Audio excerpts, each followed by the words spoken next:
Hello and welcome back to Mike and Dave's Festive Fun for part 3, and we're going to do a quiz. We are. We're going to do a quiz, Yeah. so a hi-fi related quiz for all you hi-fi aficionados out there. Yep.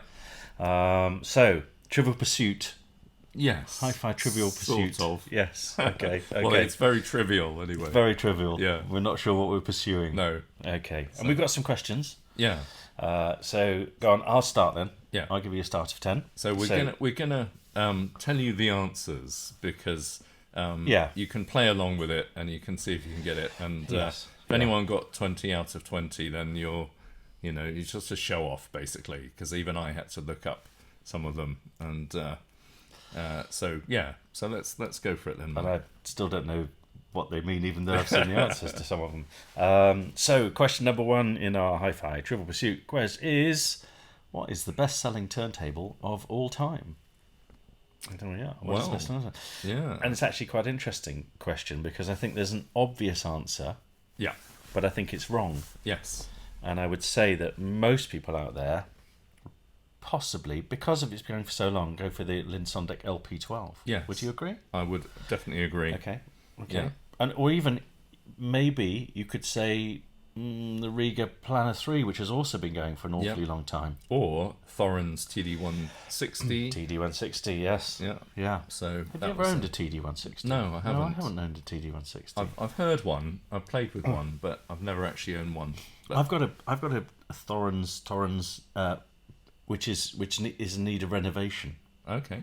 Maybe we could use that as a riff. Yeah. We'll dig it out and see what we can do with it. But we digress. Well, not for the first time. No. So it is the Technics SL1200 Mark II. amazing, that isn't it? Yeah. Amazing. And I think also a bit of both, really, isn't it? Because it's been going for an awfully long time, Yeah. and it's appeared in various guises. Yeah. The SL1200. In fact, we did a review of it, didn't we? We did. Yeah. We were very impressed. Yeah. Yeah. Very impressed. You always have been, and I wasn't, and you convinced me, Yeah. which is always annoying. So, yeah, but good turntable. Yeah, fantastic. And obviously it was used for a DJ turntable for a lot of people, wasn't it? Yes. And I don't know the exact sales off the top of my head, but it's just humongous. It's amazing. There's Yes. massive amounts of units shifted, and I suspect many of them are still working. I bet they are as well. I think it came out. I think the Mark II came out in '78, and it really went on until 2008 as a new deck before they kind of re-engineered it and started making the later versions that we can now buy. But yeah, a great deck and a deserved best-selling turntable of all time. Yeah, I wouldn't have agreed with that. Yeah. And had I not heard the one which we reviewed, Yeah. which I thought that was amazing. Which is the SL1200G, I think. Yes. Yeah. Glorious. G for glorious. Yes. Yeah. Absolutely. Okay, number 2, Mike. Okay. Who designed the A&R Cambridge A60 amplifier? Which is a classic amplifier. It is one of the loveliest. You had amps. the power amp version. I did actually. Yeah. Yes, I did. I had the power amp version. Yeah. We were talking in the previous one about my Doctor Who turntable. Yeah. I bought that at the same time. It was a really weird setup because the guy who I bought it from, they had a Naim. Oh gosh, what was it? It was a NAC. I want to say a 22. Yeah. Didn't even have a Super Naim audio power supply. It didn't have a snaps. It had a NAPS Yep. power supply, and I couldn't afford the 160 Yeah. power amp that went with it. Yeah. And actually, that was a great regret of mine because the Naim 160, NAP 160 is a classic, brilliant power amp. Yeah. But actually, what he did say is, like, if you can't afford that, then buy this A&R A60 power amp, and it was really, really good. Yeah. It was actually a really, really good power amp stage. Yeah. And the answer, of course, is John Dawson. Yep. Who I've got to be really honest, I know of, but I don't know very much about. Yeah. So, well, he's a very nice guy, very completely in love with what he did. I think he's still maybe still consulting for Arkham, but obviously Arcam, or A&R Cambridge as it was originally called, was his baby, wasn't it? And and the A&R A60 was a sort of staple mid-level integrated amplifier for so many people. So yeah, very, very good. Really good. Not flawless, but at the price and at the time, it was a lot of people's first proper amp, wasn't it? So, proof of the pudding is always in the units sold, isn't it? And they moved an awful lot of those. They did. They really did. So if you have one, more power to your elbow. Yeah. Okay, this is a belter. Yeah. I got this wrong. Yeah. What does SME stand for? Yeah. So yes. Be careful here, because half of my initials are in here. Yeah. Choose your S carefully, as they say. Well, it was the Scale Model Equipment Company. It was. Still is. It was. Yes. But it showed that SME had a life, as it were, beyond tonearms, and they were basically an engineering company. They used to make parts for planes. Yeah. Yeah. And I know that because I went to SME. 1988, something like that, in Stenning. Yeah. Down down near Brighton, West Sussex. Yeah. And I had East Sussex, one or the other. Somewhere in Sussex, one of the Sussexes. Yeah. But I had the pleasure of spending some time with the founder, a guy called Alistair Robertson Aikman, who I'm sure you've probably met in the past. I haven't, actually. Have you not? So... Sadly, no longer with us. Alistair's a super guy, larger than life character, but a really lovely man. And he had this incredibly impressive house. Yeah. And I remember we went there, and I remember being very impressed by it as a young man and saying to Alistair, "Wow, really, what a place to live! What an amazing place to live! All this lovely countryside." And it felt it was almost like in the middle of nowhere. And Alistair said to me yesterday, he said, "I purchased all the land a few years ago so no one else could build on it," which made me smile. He was such a lovely guy, and he had the most amazing listening room. And his turntable had just come out. Now you'll remember what it was called, and I want to think it was Was it the Series 30? Yeah, it would have been. It was this very first one. It was a massively, incredibly engineered turntable, and it was one of the best turntables I'd certainly ever heard, and would love to hear another one now. Yeah. We had it with an SME5 and some exotic cartridge, which I can't remember, Vandenhull or something like that. Yeah. But what I remember really well is he had these stacked quad electrostatic ESL 63s. With some kind of weird sort of thing which he built to make them work together. I can't remember the amps. Krells, I think. Big Krell power amps. But he had them behind acoustically transparent curtains, so you couldn't see any of his hi-fi. And it was the most amazing illusion, because all of the sound would come from these, from it was hard to pinpoint, to be honest. It sounded really quite incredible. That and some of the whiskey which he served us, I think, really helped. But a lovely man, lovely man. So there we are. I would have loved to have heard that system. So you're very lucky to have heard it. I was very privileged to have not just met Alistair, but have heard his system as well. So very, very cool. That was Scale Model Equipment Company. Yeah. There we are. Okay, so name either one of the co-founders of Sony. Well, we've just done his book. We have. So so I should Mr. Morito. Morita. Yeah. Okay, so wrong. One's a drink. So, and the other, of course, being Norio Oga, who I think was the kind of money man, as it were, behind the sort of corporate guy, whereas Akio Morita was the sort of Steve Jobs of his, of his time, I guess you could say, with all the ideas and the concepts, and taking all of those technologies and sort of packaging them in really interesting ways. And it's funny, isn't it? It's a good analogy, because I think if you get kind of one product right, then you're lucky. But if you get 3 or 4 products right, then you're just a genius, aren't you? And clearly he's done that. He's been nailed on. Okay, he's got a pretty big marketing budget, but you've got to come up with a great concept to begin with, haven't you? Yes, absolutely. And Sony were a hugely important company when we were growing up. Still are, if you're into PlayStations. Yes. But, I think they had more impact on the consumer electronics world than any other company I can think of. and that includes Technics and the turntable. Yeah, absolutely. So- And they've done some kind of really quirky, cool bits of gadgetry kit as well, haven't they? I remember really coveting a portable radio, which had a RDS chip in it. Yeah. So you could sort of take it on your travels, and it would always tune in. And I don't think there were many at the time which had RDS chips in, but it was so beautifully put together and made. Yeah, great stuff. What a legend! What a legend. The next question is a David Price Sado question, and I'm not even going to begin to read it. You can do this one because it's just so sad. It really is. So, what was DCC's data compression system called? And for anyone who knows the answer to that, you're equivalently sad as my friend here, Mr. Price. So there we go. So it was. Why have you chosen this question? Because it's one for the saddos, Mike. I see. Okay. Like me. Okay, so, fair enough. This is like real. You need a real depth of trivial knowledge. Sadness. So a real depth of sadness to know this. So, as we all know, Minidisc was A-Track, wasn't it? Yes. Which is, God only knows what that stood for. I've forgotten what it stands for now.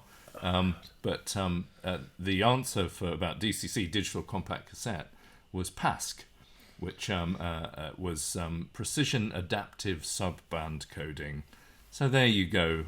You learn something every day, especially something you don't need to know. A-Track's going to bug me now because I'm sure I used to know what that is. It's a bit like NICAM, isn't it? On the on the whole of the acronym front, NICAM for me takes the biscuit, which is something along the lines of near instantaneous compounded audio multiplexer or something, isn't it? I beg your pardon. Yes, exactly. So equally sad. Yeah. Equally sad. Let's move on. Yes. Let's move on from the sad acronyms one. One of our favourite formats. So compact cassette. What year was compact cassette launched? That's a great question, isn't it? And I think it's probably for most people a lot earlier than you think. Yeah. When did you get your first, or your family get your first ever compact cassette player? Yeah, I think probably early mid 70s. So I had a little mono Philips tape recorder. Yeah. Cassette recorder rather. And but that was actually nearly 10 years into the format. And the format we're going to exclusively reveal now, if you haven't already Googled it, is 1963. Yes. But for the best part of 10 years, cassette was basically a kind of dictation medium. It was it was never designed as a music carrier. No. And I think Philips, in the end, ended up either selling the license or giving away the license for other companies to use the format. And as soon as that happened, then lots of Japanese companies started to make cassette players and recorders, small portables, obviously. And it just took off. And it took off in Japan because it's very, that they like small things over there. So, like Tom Cruise. Can you say that? But I would say by the mid 70s, Hi-Fi was beginning to have compact cassette players, wasn't it, and recorders? Yes, yeah. So, by about 76, 77, 78, there were some really good cassette decks. Yes. And Nakamichi, of course, played an early role in the kind of giving a kind of legitimization to the format, So they showed that you could get great sound out of it. But not just Nakamichi, but sure, they were a big prime mover, I would say.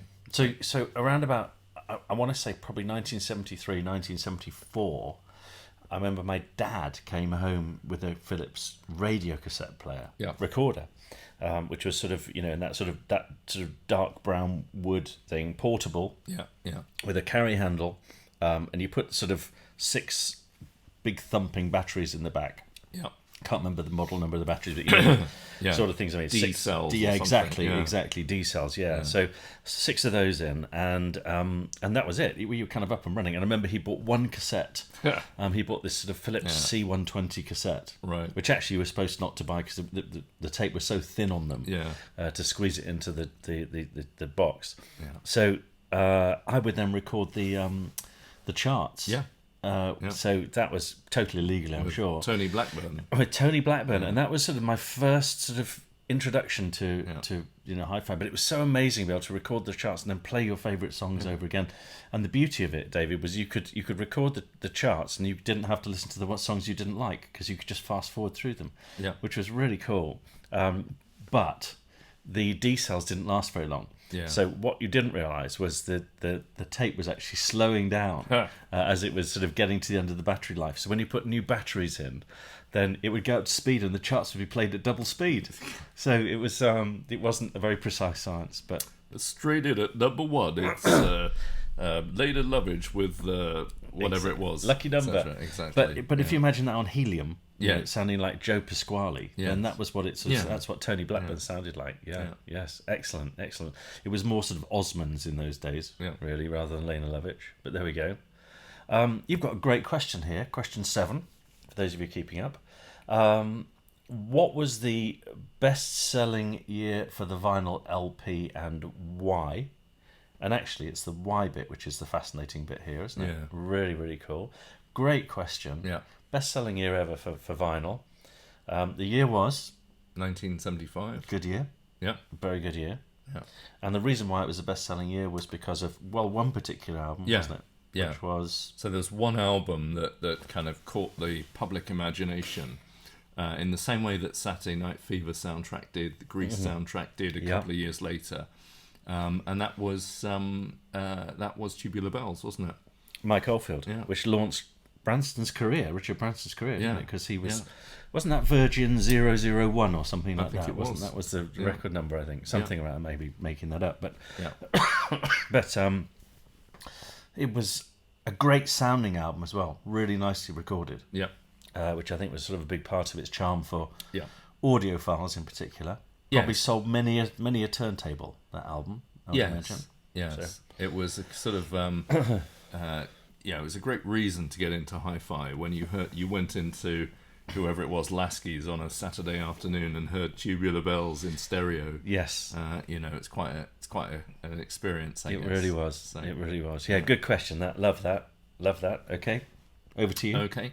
So we're not going to give you the answer to number 8. We'd like you to leave comments. Right. Okay. So I'll just give it, and is that because we don't know the answer? Well, so there is it is information that is available in the public domain. But before starting its own brand of cassette decks, Nakamichi did OEM, original equipment manufacturing, decks for which brands? And there were a number of them. So I'll give you one. Sonab. Right. Do you remember Sonab? No. I don't. Right. I don't. No. There were many more, but answers in the comments if you're really clever. There you go. Sort the men from the boys in the sort of hi-fi geek stakes. The saddos from the not so sad. Yeah. And, excellent. Okay.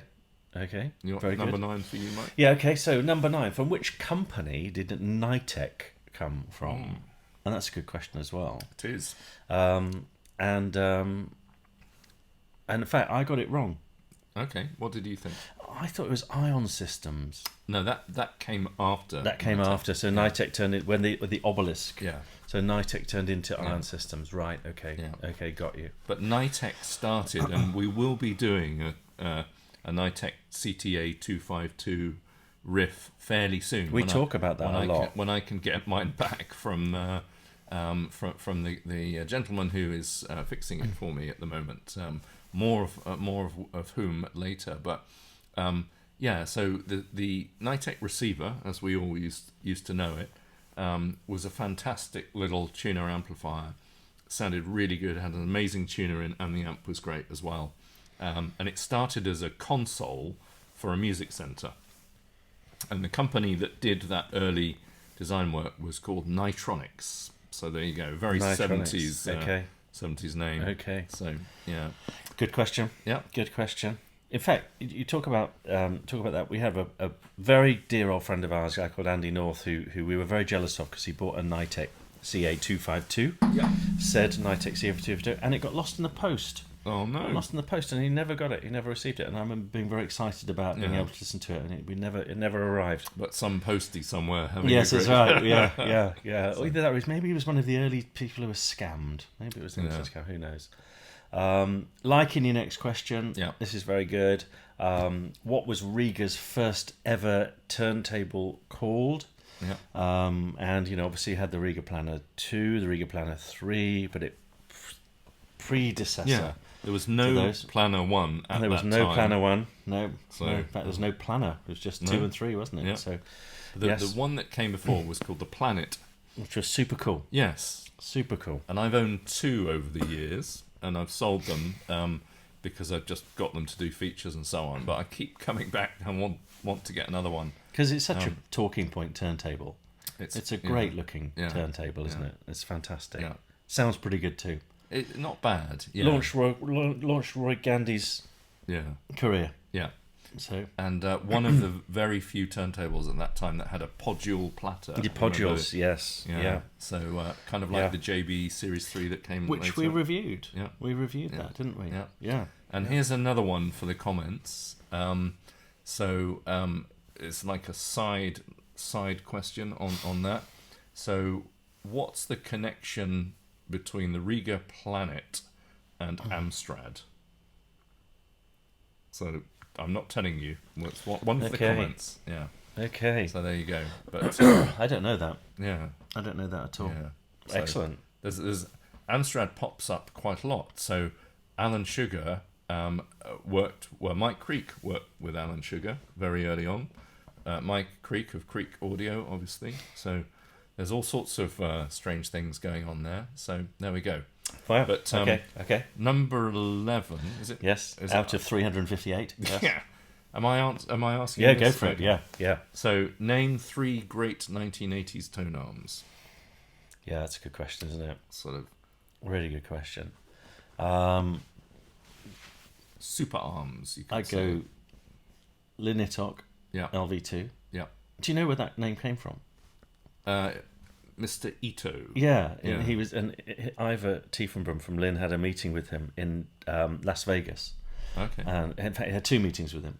Right. So, and he decided that Mr. Ito was an okay guy. Ito, okay. Yeah. And the LV2 came from their second meeting in Las Vegas. Well, I didn't know that. There you go. You got me. There you go. Got a bit of pop triv that, isn't it? Absolutely. So Linn Itok, which was a great arm, which I always craved after. Actually, never owned one. No. Interestingly, never owned one. But Well, you bought its rival, the I Naim bought the Arrow. Arrow. Bought the Arrow. Oh, well, there you go. Arrow. All right, I'll let you have that. There you Yeah, go. Okay. yeah, Ooh, yeah, okay. Am I allowed to say the Rega RB300? Am I in the right? That was that. It was just about the right time, but I was kind of thinking like super arms in terms of high end. Okay. But I mean, yes, you're right. The RB300 was a great arm, but in kind of super arm, high end arms. Okay. Go on then. Well, I've got 2 out of 3. Okay, so you got the Arrow. the Naim Arrow and the Itok. Not that flat Earth at all. No, not at all. So so I'm surprised you didn't say the Syrinx PU2. That was a brilliant tone arm. Yeah, and that came before the Itok, and Linn started selling the LP12 with a Grace arm, didn't they? I've got a Grace arm. Have you? Somewhere in the loft. Yeah. Well, that's a good arm, but then the sort of fave rave became the Syrinx PU2. Yes. And then the Itok came along, and suddenly everyone was buying the Itok, weren't they? Yeah. But the Syrinx PU2 was a great arm, and it's now kind of reborn as the PU7 by a company called Audio Origami. Right, yes. Okay. In Glasgow. Hello, Johnny. Okay. So that's another one. And then you got the Zeta. Remember the Zeta? Yes, I do.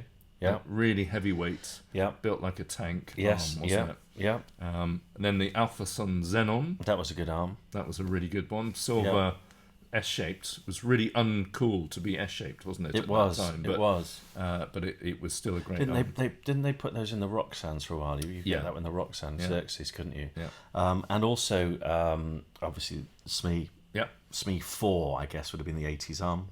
Yeah, well, the 4 or the 5. Did the 5 come out in the... Yes, the 5 came out first, actually, I think. Just before. Okay. Or they may be pretty much the same time, but... okay. Yeah. Wow. Okay, so any more great 80s tone arms? I'm sure there's loads. Please comment. Yeah. I'm sure we've missed a few. Yeah. Okay, this is a good one. Yeah. We talk about this guy a lot, Rob Watts Yeah. from Chord Electronics. Yeah.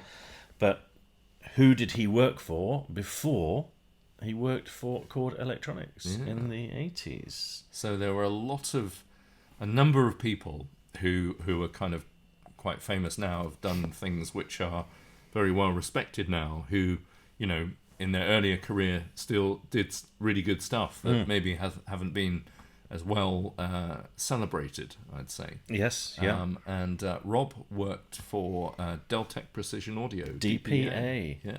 I went for a job with them. Did you? Didn't get it. Wow. Turned me down. How Well, sad's you're that? obviously not good enough at designing DACs, Mike. No. They did some good DACs. The did. little bit. Yep. And in fact, they did some quite interesting stuff. It was called surface mount technology, SMT technology, which was tiny, sort of weird circuits, really bizarre. But I really like the Deltec stuff. Yeah. Very impressive. In fact, I've got my main internet cable is Deltec cable. I have Deltec Black Slink. Yeah. As my internet cable, Yeah. which was pretty cool. It wasn't cheap, but it was pretty cool. But we're not going to go into a discussion about. We'll have people. We're not going down that particular rabbit hole No, today. no. Absolutely. Yes, but I remember at Hi-Fi World very early on when I joined, we were reviewing the DPA Enlightenment DAC, which was fantastic, and that's when I first came across Rob Watts, which must be early 90s, I guess. Very good. Very good. Yeah. I didn't make the connection actually until that question. Yeah. I remember going for an interview. They were lovely people actually. They were really friendly. They were sort of working out of this almost like a stately home. Yeah. And my mum took me for the interview. Oh, How cool is that? There we are. Okay. she should have done the interview for you. Yeah, Mike. she'd have got the job. Yeah. Okie dokie. What's next?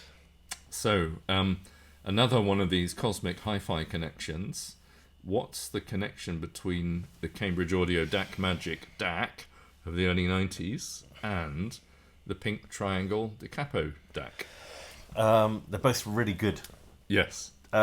Next. So actually, the DAC Magic, I think we've talked about before. We've never done a review of one, but No. they were. You could buy them, I think, from Richer Sounds, Yeah. and they were ridiculously cheap Yes. and sounded amazing. Yes. And they were sort of blowing away DACs 3 or Yeah. 4 times the price. And in fact, if you can buy one on eBay, it's probably still worth buying and having a listen to. Yeah, it is, yeah. So I seem to remember they were, in the mid-90s, they were about 99 quid or something from Richer Sounds. And when I was at Hi-Fi World, Dominic Baker, who became the editor of World, basically took the case off. And we all expected some sort of crappy little circuit or something. This is before we listened to it. And it looked like a pro DAC. Wow. So balanced, balanced operation. And so it was really fantastic circuitry. And It everything. looked like Really- a pink triangle Da Capo on the inside. Yes. So it looked properly done rather than a bodge job. But crazily cheap for the money. And the link is... The link is a guy called John Westlake, and John is known very well in the industry. Has done a lot of designs for a lot of people. I think he's currently doing stuff for Project, or has been recently. Okay. But he did the DAC Magic. He worked for Cambridge Audio in the early 90s. Did the great DAC Magic. Also did the CD4 SE, which was a really good Cambridge Audio CD player, and he also did the digital side for the Pink Triangle Da Capo DAC. And we all know Pink Triangle as a turntable manufacturer, so when they came out with a DAC, everyone's going, well, that's going to be rubbish, isn't it? Because they're not naturally a DAC manufacturer, digital specialist. But it was one of the best DACs I'd heard in the 1990s was the Pink Triangle Da Capo. And again, John Westlake, I think, was behind that. There we are. Yeah, so there you Excellent. go. Yeah. And our next question is about one of our favourite hi-fi people. Yeah. Super guy, one of the nicest people. Yeah. Mr. Michael Creek. Yeah. And his father's company. His question is not about him, but about his father's company. Yes. What was his father's company's name from the 70s? Yeah. Which is a good question, Yeah. actually. And again, I didn't know the answers. I didn't know this. So, what's the skinny? Windsor. So, as in Windsor, but with a Y. So Mike worked for his dad's company which did largely, was very famous for, known for reel-to-reel recorders, tape recorders. Yes. So, UK manufacturer, audio specialist, early mid-70s, and Mike was, part of that, learnt the ropes at Windsor, it was like a family business, very much so. His dad had a big Jag and Mike had a little Mini. That was very cool. That was how it worked. Very cool. Then Mike went on to do the CAS 4040, which we did a riff on recently. Yes. And basically took all of the stuff that he learnt, from his experience as an apprentice with Windsor, and did very well. And his son works for him now. Yes, I think so. Yeah. So, I'm fairly sure that's true. Yeah, I'm sure I've met his son. Certainly has worked for him. Okay, there we are. I'm not dreaming. No. Brilliant. And actually, next question 15, if you're counting, is a really good one. And actually, someone I owe an apology to. And the question is, who founded ATC? And the reason I owe an apology to is because in our Hi-Fi Riff, when we did the ATC SCM40s, I said they were kind of like the best known secret in hi-fi, and I hadn't heard ATC speakers before. Much to my terrible judgment, because they were brilliant, and in fact I managed to hang on to them for as long as I possibly could. Yes, I know. I'm sure they were all moaning at me, but hung on to them longer than I ever did when I reviewed them. Yes, but the ATCs were, I thought, absolutely brilliant. So the person I owe the apology to is Billy Woodman, who sounds like he should be in ZZ Top. Maybe I should owe him another apology for that. Just keep upsetting Billy. Name. Billy, I keep upsetting you. I'm sorry. Well, I don't think he'll mind, because he's sadly, passed. Has he? Oh, right. Okay, but, Billy. I'm not sure if I feel even worse now. There we are. But he's a very. I was lucky to meet him, and a very interesting guy. ATC, a very interesting company. Yes. Very much their own kind of. They do things their own way, and real hardcore kind of pro speaker company from. The kind of the old school, it's you've got to hear ATCs. They're not everyone's cup of tea, but they do some things really, really, really well, don't they? Oh, they were definitely my cup of tea. Yeah, I thought they sounded terrific. I really did, and so really, really cool. And I'm so glad they are very firmly on my radar now. So all good, all's well that ends well. ATC guys. Okay, one of our legendary products, one which we talk about a lot, one which I have, Linn LP12. What year was it launched? Which is a really good question, actually. Well, I've done lots of research on this, and I'm still not 100% sure. Okay. And there are a lot of people who know the kind of founding story of Linn better than I do, even though I've tried very hard to know it over the years and spoken to Ivor and Gilad and others a lot, and there's a lot of so much kind of myth around this as well, but I think it's probably late 1972, maybe 73, but it's quite possible there was a prototype in someone's garage before that. I don't know. Sure. But it's been around a long time, and it really only came to prominence, I think, in about 77, really, wasn't it? Sort of just 77, 78, when it really sort of grew legs and started running. But since then upgraded a lot. Well, that was always its USP, the fact you could upgrade it, and Linn always said, "Look, you buy one and we'll never let you down. You can keep up to latest spec." But it would be a fascinating thing to take an original 1972 / 1973 LP12 and see actually how much of it would be left today. Yes. Not much. No, it would be not at all. I know the originals had a smoked perspex. They did. Dust cover, didn't they? Yes. Which is real hardcore. If you've got an LP12 with a smoked dust cover, you're serious, aren't you? Yes. Serious early bird on that. Yeah, absolutely. And it had didn't it have a little sort of stand thing to hold the little prop. Prop. Like the sort of like the boot stay of my TR7. So I'm not sure they took the idea from that. Must have done. Yeah. Ivor was into his British cars. Yes, I'm not sure. I'm not sure he was into that one though. No, okay. More generally, more like sort of TW or XJS and things. Yes, but, very true. Very true. Now I'm liking your next question, and I don't know the answer to this. Yeah. The question is, why was there, or was there ever a name Nate 4? And if not, why not? Yeah. And it's a really good question, Yeah. and I don't know. Yeah. I don't know. Because you've had a name, Nate, haven't you, Mike?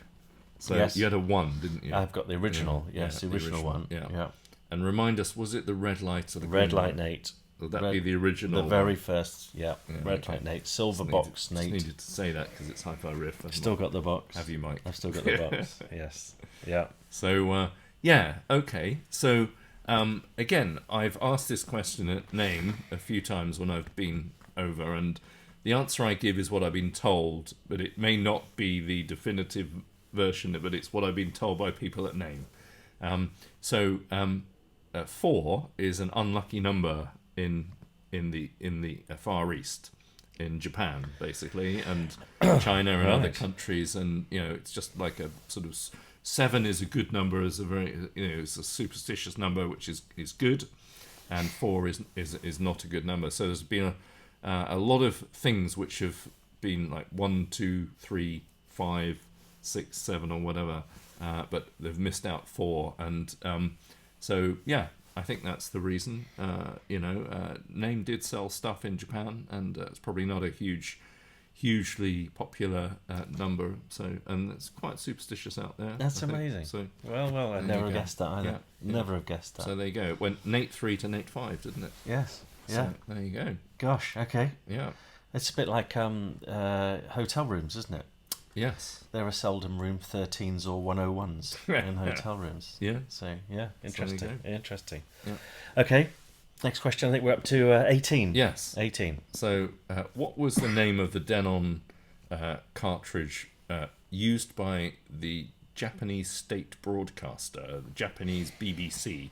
So it's called NHK, so NHK used in its broadcast studios, presumably in its Technics SP10s, used a Denon cartridge for a long time.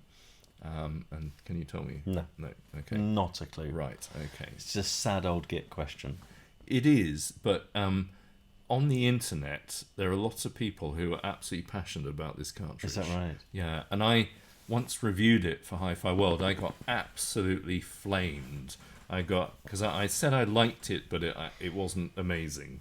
Right. And I got my ass kicked in the Really? letters section, big time, Gosh. and on the forums for daring to say that it's not the best cartridge on the planet. Interesting. And that's the DL103, the Denon DL103, and it's a moving core cartridge, which is very low compliance. I think it was like late 50s, early 60s kind of design.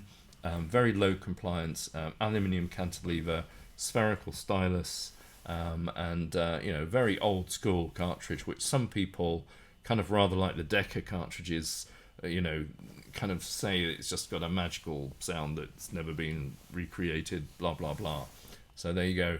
So if you're a DL103 fan, say so in the comments and tell me it's the best cartridge in the world, like all the other DL103 fans. Interesting. So actually, your next question is similar for me because your question is about the BBC monitors, the LS35As, legendary LS35As. What does the designation mean? Yeah.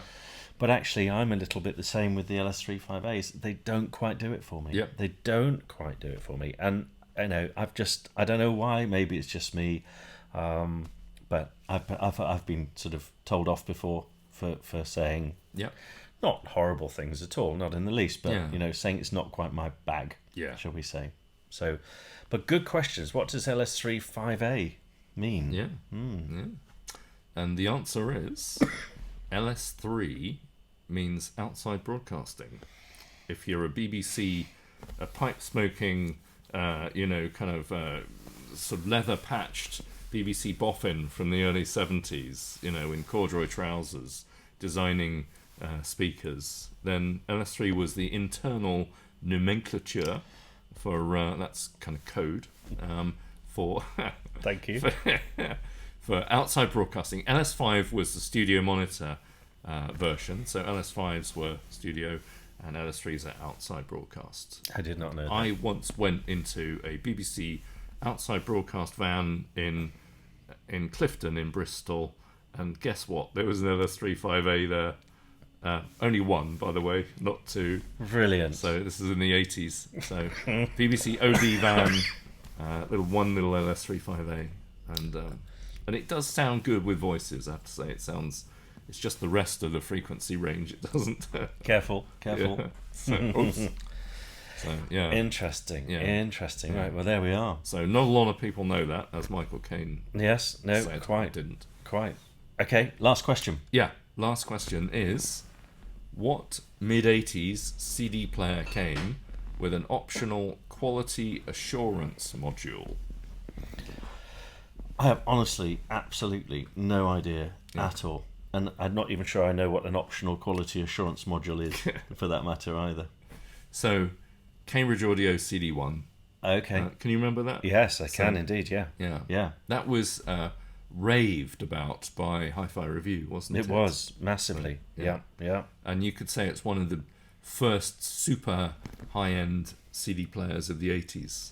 So I think it was around 1984, 85 it came out. And it's based on a Philips machine, but it had an optional quality assurance module, which was a little thing with a counter that counted errors on the CD. Wow. So whenever because basically it polled as it were, the operating system of CD, and counted. So it would tell you how many corrected errors it had found and how many uncorrected errors, so you put your WAM CD in, and it would just start counting, errors 1, 2, 3, 4 on a little digital display, and then sometimes it would come up because the CD's got an error correction circuitry, so it would catch almost all the errors and correct them. It would basically guess what should be in the bit that it didn't manage to read properly. But sometimes it would come up with an uncorrected error, and it would count those too. See, that's quite interesting. So we've just had a smart meter fitted. Yeah. Okay, and we've got this little digital display now. It sits on our countertop, which tells us how much money I'm spending every day. Now, it sounds exactly the same. It serves absolutely no useful purpose whatsoever, except just to piss me off. Yes. So I'd be really upset to find out that my WAM CD had lots of errors on it. So why do I want to know? It's best not to know. I don't want to know how much money I'm spending every day, because I'm going to have to spend that money anyway. Yes. So why tell me? It's just serving just to annoy me. So I don't really get that. Yeah. So no point. No wonder nobody else Okay. did it. Nobody had never heard of it. So there we are. So there you go. So you can now emerge from the kind of deep recesses of hi-fi trivia, and slowly come back into the real world. The real world, absolutely, just like that. So yeah. So please leave your comments, and if you think we've got the wrong answers or you've got a better answer, then let us know. We stand corrected. We've of course, done our homework as best we can. But we often get these things wrong. Yeah. There we are. There we are. We've got a couple of things just to wrap up with for our festive very quickly. Our festive special. I like these. A couple of good questions, actually. First one, which is a bit left field, and you've asked this: favorite YouTube channel of the year, which I think is a good question. So I'm gonna tell you mine first. Okay. Yep. Mine's a bit of fun. Somebody actually I really like, a bit quirky, not to everyone's cup of tea, I'm sure, but I think he's great. And that's Paul Hibbert. Okay. Paul Hibbert, who does Hibbert's Home Tech. Right. I like my gadgets. Paul's not into hi-fi, doesn't do any hi-fi stuff, but he does some really cracking reviews. If you haven't checked him out, I'd strongly recommend you do. He's a lot of fun. He's an awful lot of fun. So there we are. Cool. That's mine. Yep. There we are. And yours is? Yeah, well, I've kind of got a joint winner. Number one is David Denya's channel. So hi Dave. I know he watches us. I think it's a great channel, and it's pure, unalloyed, uncensored Dave Denya. And Dave is, how can I put this politely? if you think we're geeks. Yes. So, yes. but he talks about stuff with precision and passion. He really does. And just on a kind of completely out there level. Yeah, it's a great watch. And just type David Denyer into YouTube. And I met him first when he used to work for Celestion. He was the Celestion guy. He was the main man. And he was always great fun to be with. And I remember staying at his house one night after having too many beers. He lived in this place in Reading.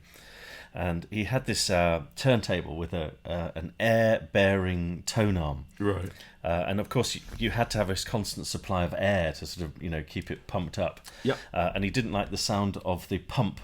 So he had the pump outside in his shed and about 100 metres of sort of like fishing tube. Yeah. And going into his house. Fish tank tubing. Going out of his shed, onto his front door, through his letterbox, round the corner, and going straight into his air bearing. And that is commitment. That's proper commitment. Well, that sounds like any average air bearing tone arm user to me. Yes. Yeah. Yeah. So, yeah. But no, fantastic. And Good old David Denyer. If you want to get into your vinyl pressings or your tape, your analog tape, then you don't know what you've don't been talk to missing. about reel to reel. Do not talk to about reel to reel. No. That's it. But I also, my other one is an American musician called Rick Beato, and again, Rick just put Rick Beato into Beato into YouTube, and he's just fantastic in analysing songs. Yeah, he is. And it's amazing. He's not only a brilliant musician and producer and all the rest of it, but he can kind of take songs to pieces and explain to you how clever they were musically, or what's special about them, what's different about them. And I can just watch that for weeks on end. It's just incredible. The different miking techniques, and whether it was a kind of proper electric bass guitar, or whether it's a bass synth and all the rest of it. It's one for really is for musos, but it's a great watch. So I'm giving a joint YouTube channel of the year to David Denyer and Rick Beato. Do you know why I like Rick Beato? He's a Rush fan. Yes, he's a Rush fan. So if you're watching, then you've got to buy one of these, okay? Because they're going to go up in value. Put that down, please, Mike. We've already had it on once. Excellent. Excellent. Right, there we are. So, Moving swiftly. Moving swiftly. Last but not least, what's our product of the year? We could talk for hours, but we can't. We've all got places to be. For me personally, I think it's going to be the Neat Magistra. That's my favourite thing that we've reviewed this year. They were brilliant. Loudspeaker, yeah. They were really good. Ribbon tweeter, isobaric principle. Bass, yeah. Really smart. Really like those. Incredibly good for the money. Yes. Yeah. How about you, Mike? Well, do you know, just on the back of that, this isn't going to be my product of the year, but I want to give it a mention with the mellow acoustic speakers, because they were really funky, very quirky, and Tim Miller's a really nice guy, so they were cool. Really like those. If you can hear them, do, because they're well worth a listen. But actually, I'm going to go for a pair of speakers as well. Okay. Which is a pair which I reviewed recently, which were the B&W 803 D4s. And look, I've got to say, they are just brilliant, absolutely brilliant. And I know they're kind of almost like a sort of a strange product place in their lineup, because you've got the 801s, the 802s, which are massive, great monoliths of speakers. But for me, the 803s absolutely hit the sweet spot. I didn't have to reinforce my floor. They're still a flipping proper two-man lift, and it's just 70 odd kilos or something ridiculous. They're really big, unless you see the 801s, which are 103 kilos or something, aren't they? Something mental. But for me, they absolutely hit the sweet spot. They sounded just superb. They were really, really hard to fault, and I was so impressed with those. So they're my product of the year, and highly, highly recommended. Top price tag, you need some great front end equipment to go with them. They won't just fit into any old cheap system. You've got to have some proper stuff to go with them. But you know, for me, they were just a revelation. They were fabulous. They did sound really good in your system. They really did. Yeah. So there we go. Look, that wraps up our festive fun episodes. Yeah. So thank you very much for watching us, joining us, being a part of it. Luckily, it's all gone so smoothly, and no glitches. No glitches whatsoever. But it'll all go out, and it's yes, unedited version. You can't carry on being as professional as us forever, Mike. No, one day something will go wrong. Absolutely. But, Absolutely. We go. So look, thank you so much. We will be doing more into the new year. We've got a hint of some of the products which are coming, and we'll be really looking forward to sharing those with you all. Thank you very much for watching Mike and Dave's Hi-Fi Riff. Bye-bye. Bye. Bye.